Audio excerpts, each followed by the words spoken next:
MN news देख रहे सभी साथियों का बहुत बहुत स्वागत है। इस वक्त मैं तमिलनाडु के कन्याकुमारी में हूं, जहां पर बहुजन क्रांति मोर्चा, भारत मुक्ति मोर्चा द्वारा जो राष्ट्रव्यापी परिवर्तन यात्रा ईवीएम भांडाफोड़ परिवर्तन यात्रा शुरू की जा रही है।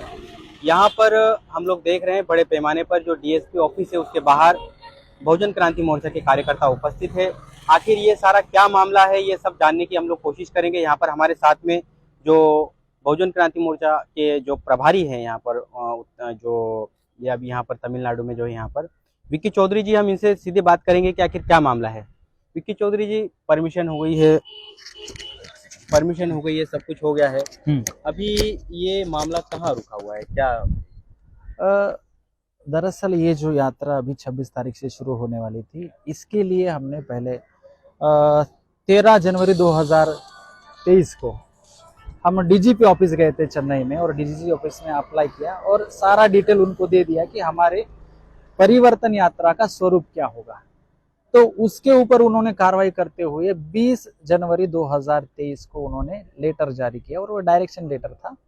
और ये सारी जानकारी उन्होंने हर पुलिस स्टेशन को भी भेज दी है, और उन्होंने ये कहा कि आप परिवर्तन यात्रा चला सकते हैं, मगर जो भी पुलिस स्टेशन है लोकल के, उनके साथ आपको साथ सहयोग करके, कोऑपरेशन करके ये करना होगा, ऐसा उन्होंने कहा।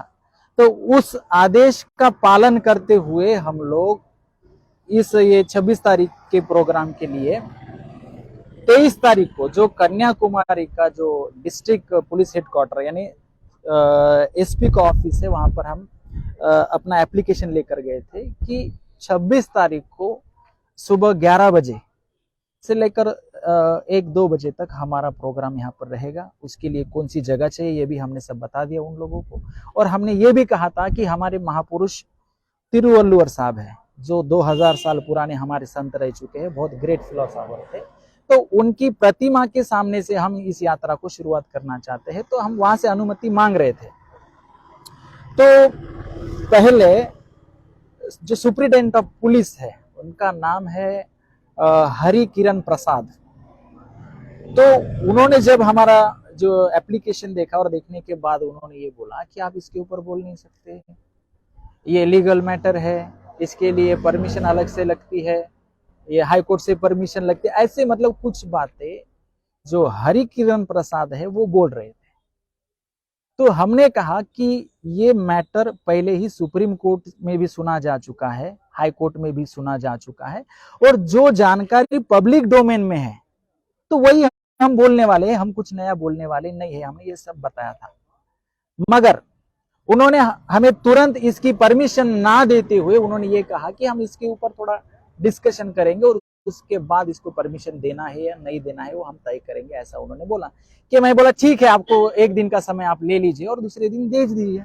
तो मैं 24 तारीख को गया, तो 24 तारीख को भी उन्होंने हमारे जो एप्लीकेशन है अनुमति के लिए, तो उन्होंने अनुमति उस दिन हमें नहीं दी। उन्होंने कहा कि कल आपको मिल जाएगी, यानी 25 को। फिर उसके बाद हम 25 तारीख को सुप्रिटेंडेंट ऑफ पुलिस के ऑफिस में गए और हरि किरण प्रसाद से हम मिले।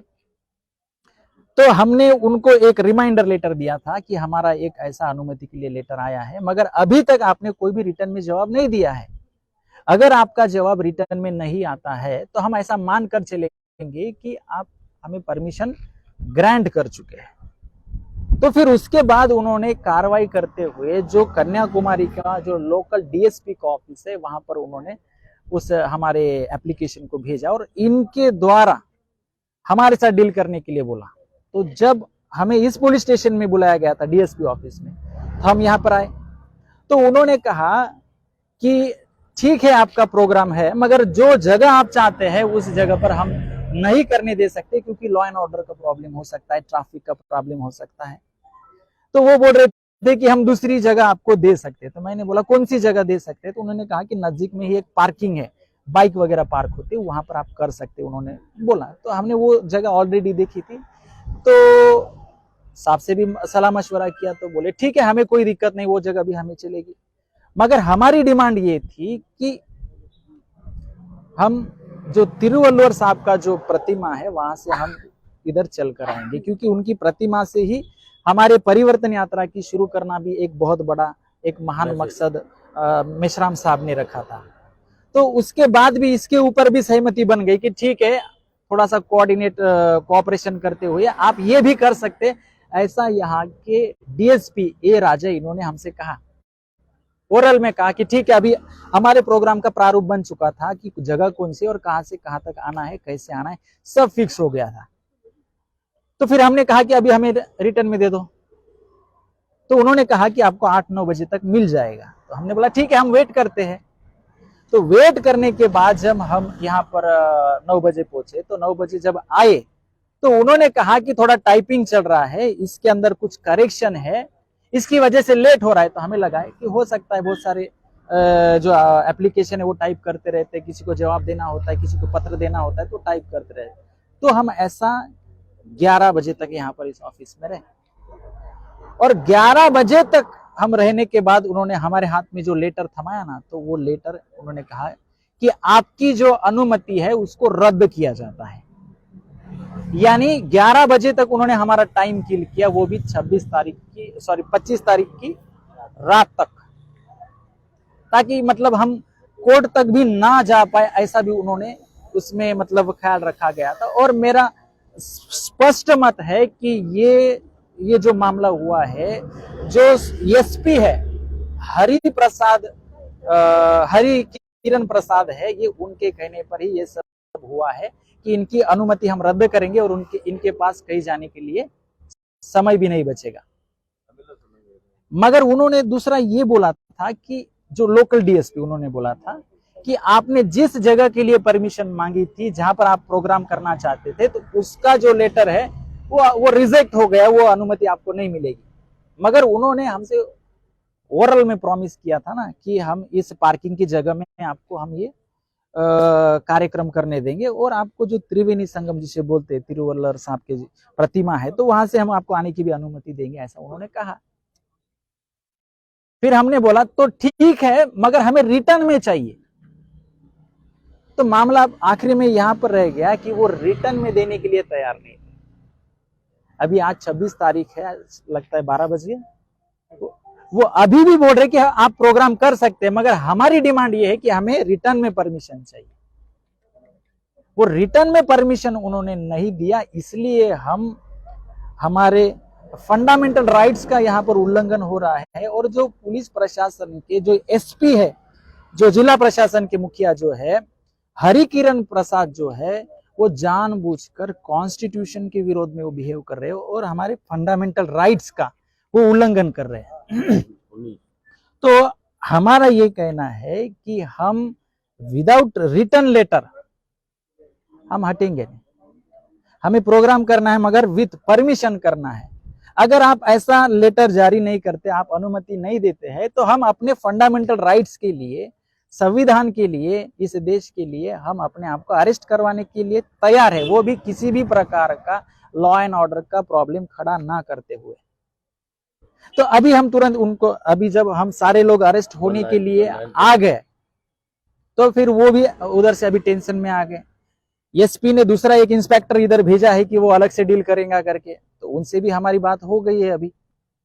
तो आखिरी में हमने जो डिबेट उनके सामने रखा है कि अगर आप ओरल की बात करते हो, और वो जो डीएसपी है उन्होंने भी कहा था कि आपकी बात सही है, मगर हम यहाँ पे ऐसा फॉलो नहीं करते। तो मैंने उनके सामने सवाल खड़ा किया था कि आपके कन्याकुमारी में रूल ऑफ लॉ है या तुम्हारा रूल है, यानी कानून का राज है या तुम्हारा राज है। तो वो फंस गया। तो अभी जो नागरकोइल से जो आदमी आया है, यानी जो इंस्पेक्टर आया है, और जो लोकल डीएसपी, वो लोग अभी बातचीत करे कि अभी क्या करना है। तो ओवरऑल अभी ये मसला है कि वो अभी ज्यादा प्रेशर में है, टेंशन में, उनके ऊपर बहुत ज्यादा अभी प्रेशर क्रिएट हो गया है। और जो इम्पैक्ट हम यहाँ पर परिवर्तन यात्रा के माध्यम से क्रिएट करना चाहते थे, लोगों को भी मैसेज देना चाहते थे और देश को भी मैसेज देना चाहते थे कि भारत देश का कोई भी कोना हो, वहां पर हमारी मूवमेंट भारत मुक्ति मोर्चा, बहुजन क्रांति मोर्चा मौजूद है, और हमेशा लगातार हमारे हक और अधिकारों के लिए, हमारे बहुजन समाज की इस मूवमेंट को आगे बढ़ाने के लिए मजबूत है। और अभी तक भी वो जो रिटर्न जो अनुमति है अभी तक नहीं मिली है। तो अब हम इसके विरोध में हाई कोर्ट में रिट पिटीशन भी दाखिल करने वाले हैं। और जो हरि किरण प्रसाद है, उन्होंने बहुत सारी जो इलीगल बातें की है और उन्होंने हमारा समय भी किल किया, तो इनडायरेक्टली इसका मीनिंग ये होता है कि हमारे वो आर्टिकल 19 के तहत आने वाले जो अधिकार है, जो राइट टू एक्सप्रेस है, राइट टू फ्रीडम है, राइट टू असेंबल है, राइट टू एक्सप्रेस है, तो इसका वो उल्लंघन कर रहे हैं, इससे साफ दिखाई देता है। तो आखिरी में हम ये कहना चाहते हैं कि ये हम अपने आप को अरेस्ट करवाने के लिए तैयारी है। अगर वो हमें अरेस्ट नहीं भी करते हैं तो उसके बाद हम हाई कोर्ट और सुप्रीम कोर्ट का रास्ता अपनाकर हम अपने अधिकारों की लड़ाई हम न्यायपालिका में भी लड़ने का काम करेंगे। और मैं आपको विश्वास दिलाना चाहता हूं कि ये यात्रा जो है, परिवर्तन यात्रा जो कन्याकुमारी से जो शुरू होने वाली है, वो बहुत ही बढ़िया तरीके से ये शुरू हो गई है। और ये बहुत बड़ा मैं एक अचीवमेंट मानता हूं कि यहाँ का जो प्रशासन है उसको हमारी दखल लेनी पड़ रही है। और इससे ये साबित हो जाता है कि आज तक हमारी बहुत सारी मूवमेंट खड़ी हुई, मगर राष्ट्रव्यापी जो संगठन खड़ा होना चाहिए था इसके पहले नहीं था। मगर ये अभी जो भारत मुक्ति मोर्चा और बहुजन क्रांति मोर्चा है, ये राष्ट्रव्यापी संगठन है। कश्मीर से लेकर कन्याकुमारी तक है, ये लोगों को अभी पूरा समझ में आ गया है। तो इसको हम एक बहुत बड़ी अचीवमेंट मानते हैं। बस मैं इतना ही कहना चाहता हूँ। इस वक्त आप देख सकते हैं हमारे साथ में विकी चौधरी हैं, जिन्होंने हमको ये सारी बातें बताई है किस प्रकार से जो यहाँ के पुलिस प्रशासन ने बहुत बड़े पैमाने पर ये जो प्रोग्राम है, ये जो यहाँ पर यात्रा जो चल रही थी, इसको रोकने का काम किया है। आप देख सकते हैं यहाँ पर मेरे साथ में बड़े पैमाने पर यहाँ पर भारी संख्या में जो है यहाँ पर कार्यकर्ता उपस्थित है। पुलिस प्रशासन के माध्यम से बहुत ज़्यादा प्रेशर बनाया गया है, डर बनाया गया है। हम लोग जब आ रहे थे, हम लोगों ने देखा कि रास्ते में जगह जगह पर जो है पुलिस प्रशासन के लोग खड़े हैं, वो लोगों को आने में यहाँ पर आ रहे हैं उनके ऊपर ध्यान रख रहे हैं। तो जो लोकल के जो लोग हैं वो डर के वजह से जो है यहाँ पर नहीं आ पा रहे। बहुत सारे लोगों को बाहर ही रोका जा रहा है, मगर बड़े पैमाने पर यहाँ पर कुछ लोग यहाँ पर उपस्थित भी हैं। आप देख सकते हैं यहाँ पर तमिलनाडु में जो कन्याकुमारी में है, हम लोग यहाँ के लोकल के भी कार्यकर्ता बड़े पैमाने पर यहाँ पर उपस्थित है। हम लोग बात करने की कोशिश करेंगे। Why to come DSP office sir? Permission okay ஏற்கனவே ஜனநாயக அடிப்படையில் இவிஎம் மிஷினில் நிறைய ப்ராப்ளம் வருது.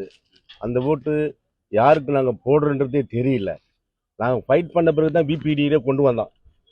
பிபிடி அந்த மிஷினில் யாருக்கு போட்டுன்றது தெரியுது. ஃபைட் பண்ணதை சுப்ரீம் கோர்ட்டில், ஹைகோர்ட்டில் ஃபைல் பண்ண பிறகு தான் அந்த நீதி எங்களுக்கு கிடைச்சிது. இந்த வருகின்ற பாராளுமன்ற தேர்தலில் இதுபோல் அநியாயங்கள் நடக்கக்கூடாது. பாமர மக்களுக்கு எடுத்து சொல்லணும். ஜனநாயக அடிப்படை சொல்லணும். ஜனநாயகத்தை காப்பாற்றி ஆகணும். யாருக்கும் எந்தவித இடையூறும் பண்ணக்கூடாது. அப்பாவி மக்களுடைய இந்த பேலட் பேப்பர், அவங்களுடைய ஓட்டு வீணா போகுதுன்றதை காப்பாற்றுறதுக்காக பழைய ஓட்டு அமைப்பை, இந்த பேலட் பேப்பர் பழைய ஓட்டு அமைப்பை கொண்டாடணுன்றதுக்காக தான் காஷ்மீர்லேருந்து கன்னியாகுமரி வரைக்கும், கன்னியாகுமரியிலிருந்து காஷ்மீர் வரைக்கும் ஆல் த இந்தியன் பீப்புளுக்கு, எல்லா இந்தியர்களுக்கும் எடுத்து சொல்லணும்னு 2000 ஆண்டுகளுக்கு முன்னாலே நீதியை போதித்த திருவள்ளுவர் சிலையிலிருந்து நாங்கள் நியாயமாக தான் ஆரம்பித்தோம். பர்மிஷன் அனுமதி கேட்டோம். ஐயா அவங்க வாயில ஓரல தான் சொல்றாங்க அனுமதி கொடுக்குறேன்னு, ரிட்டர்ன்ல கொடுக்க மாட்டேன்றாங்க. ஏன் கொடுக்க மாட்டேன்றாங்கன்னு எங்களுக்கு தெரியல. நாங்கள் வேற எந்த விதமான அசம்பாவிதங்களுக்காக இங்கே வரல. ஜனநாயகத்தை காப்பாற்றணும், ஓட்டு உரிமையை காப்பாற்றணும். அப்பாவி மக்களுக்கு ஓட்டு உரிமைனா என்னன்னு தெரியணும். அவங்க போட்டது யாருக்கு போட்டாங்கன்றத பார்க்கணும். இதுதான் அல்டிமேட். அதுக்கு என்ன ஏன் இந்த நாளை தேர்ந்தெடுத்தோம்னா, why we are choosing on the day of republic day on 26 ஜனவரினா, அவர் பாபா சாஹிப் அம்பேத்கர், எங்களுடைய தெய்வம் அம்பேத்கர் அவர்கள் 1950 இதே நாளில் அவர் அழகா சொல்லியிருக்கார், in politics we will equality, in social and economic life we will inequality. We must remove this contradiction or else those who suffer from inequality will blow up the structure of political democracy என்று 1950 அவர் சொன்னது 2024 எங்களுக்கு நடந்திருக்கிறது என்பதை நாங்கள் மன வருத்தத்தோடு தெரிவித்துக் கொள்கிறோம். ஜனநாயக அடிப்படையில் எங்களுக்கு உரிமைகள், ராஜீவ்காந்திக்கு உரிமை கொடுத்தாங்க, அவங்களுக்கு உரிமை கொடுத்தாங்க, அதை பற்றி எங்களுக்கு கவலை இல்லை. இந்த நாட்டினுடைய உரிமையை, இந்த நாட்டுடைய ஜனநாயகத்தை, தர்மத்தை, ஏழை எளிய மக்களுக்கு வாக்குரிமைனா என்ன, அது இம்ப்ரூவ் பண்ணணும். அந்த ஓட்டுரிமை one man one vote one value அது எல்லாருக்கும் தெரியணும். அந்த ஓட்டுரிமை வாழக்கூட அந்த நல்ல எண்ணத்தை அடிப்படையில் தான் நாங்கள் பொதுமக்களுக்கு சொல்றோம் தெரிவிச்சு, வேற எந்த அசம்பாவிதத்தை இங்கே நடக்கணுன்றதோ வேற எந்த குறுகிய நோக்கமே எல்லாம் இல்லை. எங்களுடைய தலைவர் மிஸ்ராம் பாவன் பிஸ்ராம் ஜி அவர்கள் எங்களுக்கு அறிவுறுத்தியபடி அமைதியான முறையில், சாத்வீக முறையில், தர்மத்தின் அடிப்படையில் நாங்கள் இந்த ஊர்வலத்தை நடவதற்கு அனுமதி கேட்டா ஓரல் வாயில தான் சொல்றாங்க, ரிட்டர்ன்ல கொடுக்க மாட்டேன்றாங்க. அது ஏன்னு எங்களுக்கு தெரியல.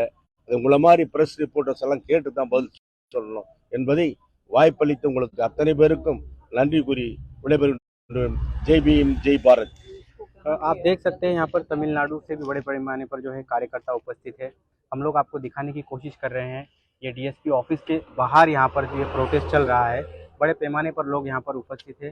यहाँ पर जो यहाँ के जो सुधीर नाग जो अपने यहाँ के तमिलनाडु के ये प्रभारी भी हैं, हम इनसे भी बात करना चाहेंगे। सब प्रभारी हैं साउथ इंडिया के, पूरे साउथ इंडिया के, वो भी यहाँ पर उपस्थित है। वो इस सब मामले को किस प्रकार से देखते हैं, हम उनसे भी जानने की कोशिश करेंगे। सुधीर नाग जी, आज हम लोग देख रहे हैं, आज 26 जनवरी है। इस 26 जनवरी के दिन में आप लोग यहाँ प्रोटेस्ट कर रहे थे। गवर्नमेंट जो यहाँ की जो पुलिस प्रशासन है, उस पुलिस प्रशासन के माध्यम से उसको रोकने का काम किया। आपको क्या लगता है, क्या संविधान वाकई में लागू हुआ है या अभी भी आपके अधिकारों को रोका जा रहा है? वास्तव में देखा जाए तो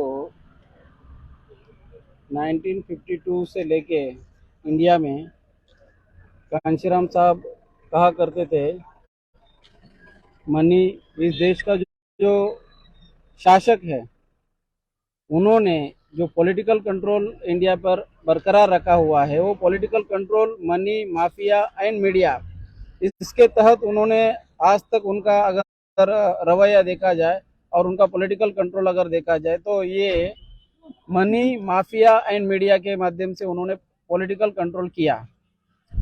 2004 के बाद अगर देखा जाए तो बहुत बड़ा बाबा साहब के बाद और कांशीराम साहब के आंदोलन के तहत, या यूँ कहा जाए तो सामाजिक और राजकीय चेतना निर्माण होने के बाद इंडिया में जो पॉलिटिकल लेवल का जो भूचाल निर्माण हुआ और उसके तहत इंडिया की राजनीति में, भारत की राजनीति में जो हलचल निर्माण हुई, उसके कारण जो दबा कुचला जो वर्ग है, जो बहुजन समाज है, बहुजन समाज की जो राजनीति है, वो बहुजन समाज की राजनीति भारत में उभर कर आई और इसका नतीजा हम लोगों को दिखाई देता है 1989 के बाद। तो 1989 के बाद हमें ये दिखाई देता है कि इंडिया में स्टेबल गवर्नमेंट बनाना किसी भी पार्टियों को मुश्किल होने लगा था। 1989 के बाद अनस्टेबल या यूँ कहा जाए इनस्टेबिलिटी, जो भी सरकारें बनती थी तो अनस्टेबल गवर्नमेंट होती थी और 2004 तक इसको हम लोगों ने देखा।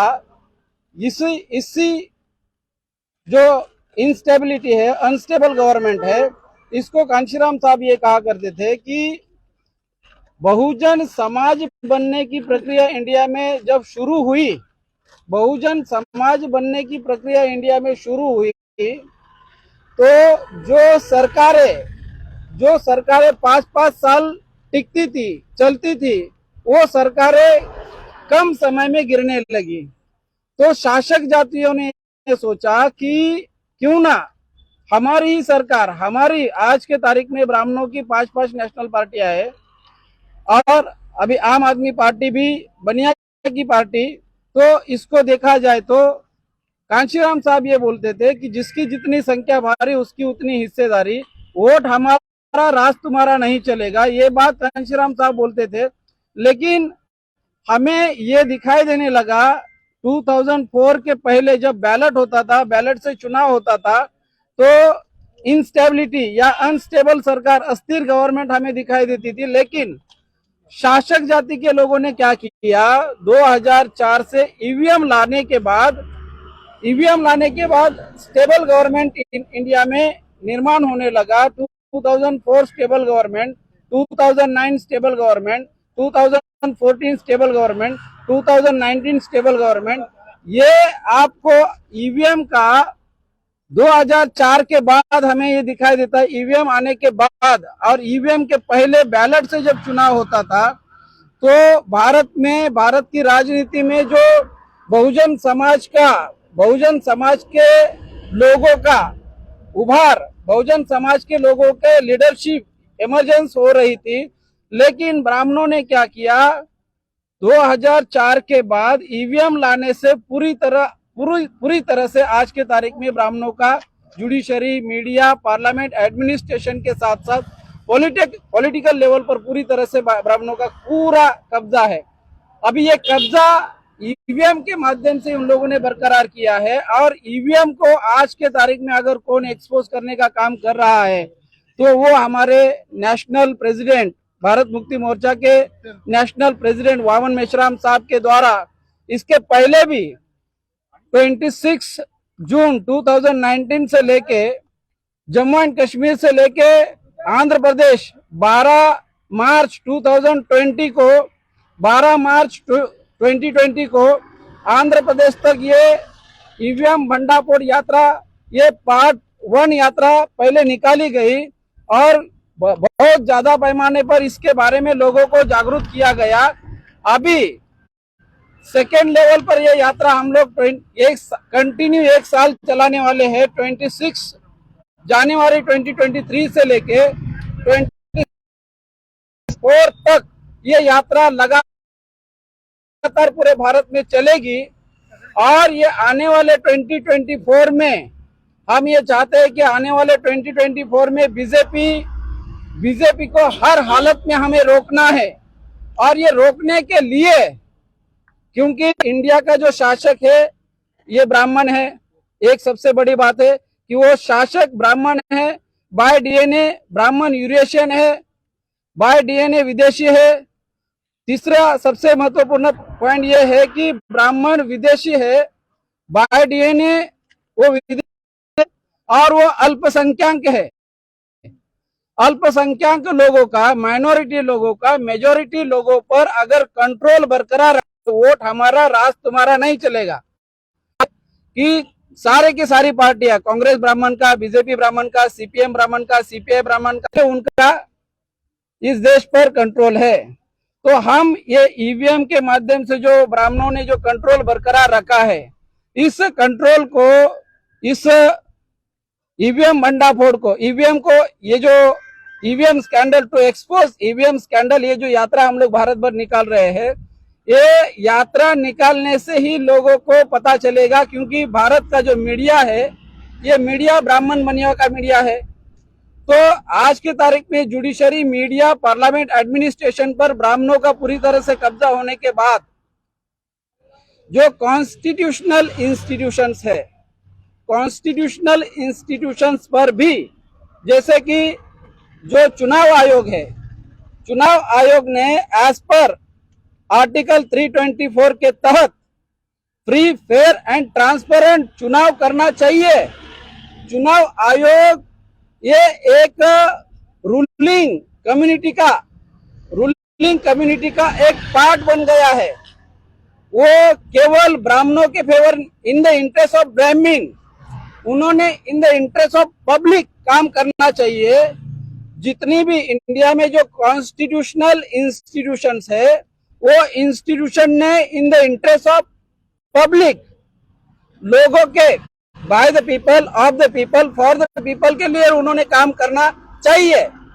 ये कॉन्स्टिट्यूशन का पर्पस है। कॉन्स्टिट्यूशन लिखने का, कॉन्स्टिट्यूशन लागू करने के पीछे का ये बृहद ऑब्जेक्टिव है। लेकिन हमें ये दिखाई देता है 1952 के बाद हमें ये दिखाई देता है कि केवल 3.5% ब्राह्मणों का और उनके हितों का, उनके इंटरेस्ट के बारे में सोचा जाता है, उनके इंटरेस्ट को ध्यान में रखते हुए काम किया जाता है।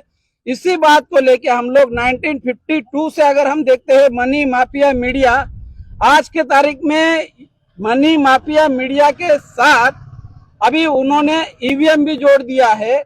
तो आज ब्राह्मणों का अगर वर्चस्व इंडिया में है तो केवल ईवीएम के माध्यम से है, और ईवीएम खत्म, ब्राह्मणिज्म खत्म। इसलिए हम लोग ये ईवीएम का जो यात्रा है, ईवीएम भंडाफोड़ जो यात्रा है, ये पूरे भारत भर में अगर हम लोग इसको एक्सपोज करते हैं तो ब्राह्मणिज्म जो है वो खत्म होता है। ये ब्राह्मणिज्म जिस ब्राह्मणिज्म के वजह से जो लोग शासक जाति के लोग हैं, जिनको बेनिफिट होता है, जो लोग बेनिफिशरीज है, सिस्टम के बेनिफिशरीज है, जिनको फायदा होता है, वो लोग इसको बचाने में लगे हुए हैं।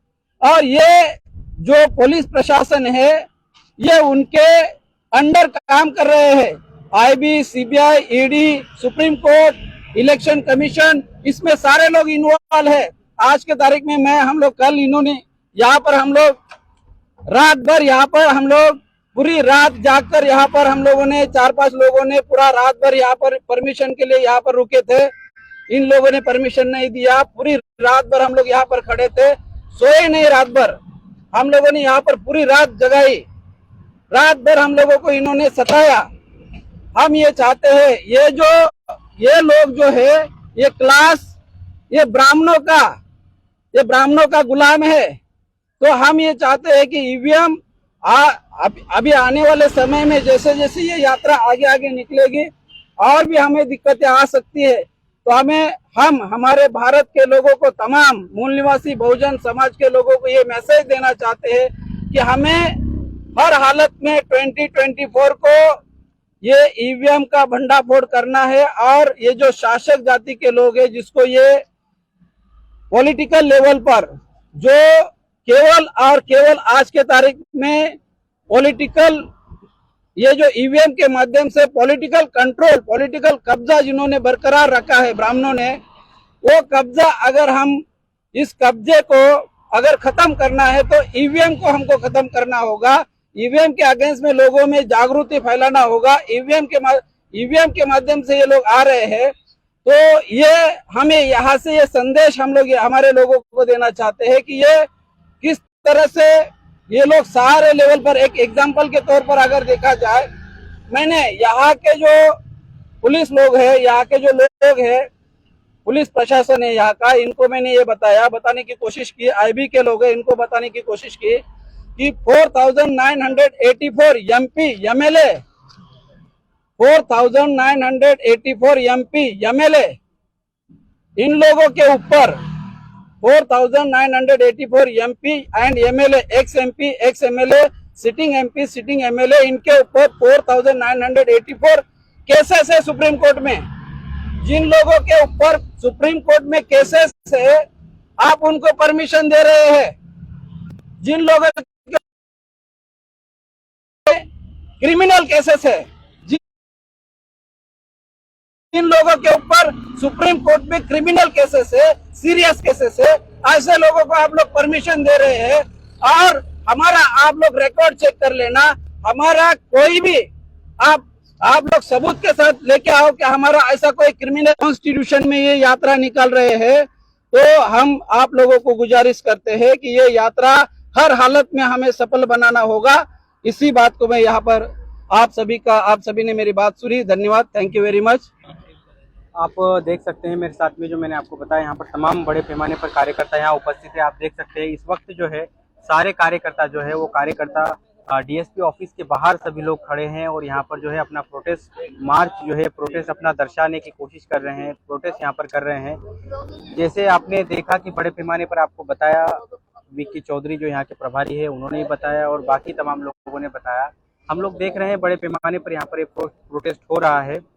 सभी का ये कहना है कि परमिशन हमको जो है पुलिस ने केवल मौखिक परमिशन दी है कि आप यहाँ पर प्रोग्राम कर सकते हैं, मगर जो कार्यकर्ताओं का कहना है कि हमें लिखित में परमिशन चाहिए और उसी को लेकर के यहाँ पर सभी लोग यहाँ पर जो प्रोटेस्ट करने के लिए यहाँ पर रुके हुए हैं। आगे जो भी गतिविधियाँ या फिर जो भी कुछ होता है वो आपको जरूर दिखाया जाएगा। आप यूं ही बने रहिए।